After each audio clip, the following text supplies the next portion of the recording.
ભાવનગર શહેરના સિદ્ધસર ખાતે આવેલ સ્પોર્ટ્સ કોમ્પ્લેક્સમાં સુમિટોમો ઇન્ડિયા લિમિટેડ દ્વારા સુમિટોમો એથ્લેટિક્સ મીટ 2023નું આયોજન કરવામાં આવ્યું હતું, જેમાં જુદી જુદી 27 શાળાના 600થી વધુ વિદ્યાર્થીઓએ ભાગ લીધો હતો।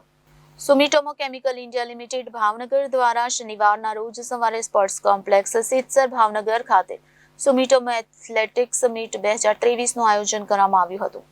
એથ્લેટિક્સ મીટમાં જુદી જુદી 6 સ્પર્ધાઓનું આયોજન કરવામાં આવ્યું હતું, જેમાં 100 મીટર દોડ, 200 મીટર દોડ, રિલે દોડ, long jump, short put, disk throw જેવી સ્પર્ધાના આયોજનમાં જુદી જુદી 27 શાળાના કુલ 684 વિદ્યાર્થીઓએ ભાગ લીધો હતો। સ્પર્ધાઓમાં વિદ્યાર્થીનો બહોળો ઉત્સાહ જોવા મળ્યો હતો। આ સ્પર્ધાઓમાં અંતે પૂર્ણ થઈ ત્યારે મહેમાનો દ્વારા પ્રથમ, દ્વિતીય અને તૃતીય વિજેતા બનેલ વિદ્યાર્થીઓને સર્ટિફિકેટ અને મેડલ આપીને સન્માનિત કરવામાં આવ્યા હતા। આ અંગે સુમિટોમો કેમિકલ લિમિટેડના નરેશભાઈ ભટ્ટે જણાવ્યું હતું કે છેલ્લા 3 વર્ષથી સુમિટોમો એથ્લેટિક્સ મીટનું આયોજન કરવામાં આવે છે।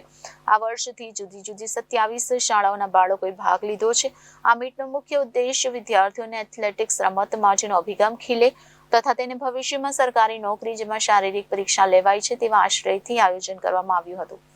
આ કાર્યક્રમને સફળ કરવા માટે અમોલભાઈ પરમાર, લાલજીભાઈ અને પીટી શિક્ષકોની ટીમ અને સમગ્ર એથ્લેટિક્સ મીટના આયોજનમાં સતીશભાઈ મહેતા, નરેશભાઈ ભટ્ટ, વનરાજસિંહ ચાવડા, ચેતનભાઈ પરમાર અને HR ટીમ દ્વારા ખૂબ જ જહેમત ઉઠાવી હતી તેમજ દરેક શાળાએ સહયોગ આપ્યો હતો।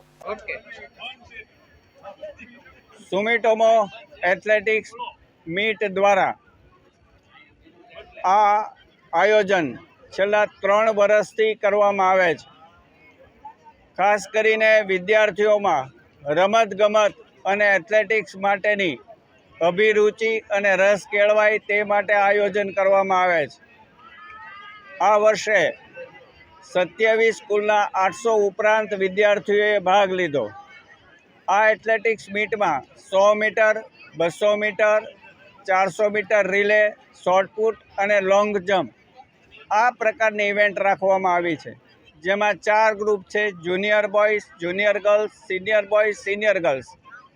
આ આયોજનમાં 27 સ્કૂલના વિદ્યાર્થીઓએ ભાગ લીધો છે।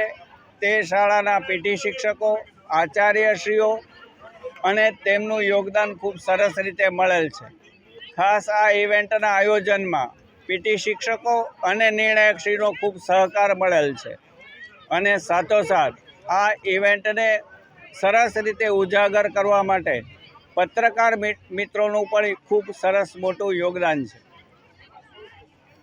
કેમેરામેન રસુલભાઈ સૈયદ સાથે રિપોર્ટર ફિરોઝ મલિક, જનાદેશ ન્યૂઝ, ભાવનગર।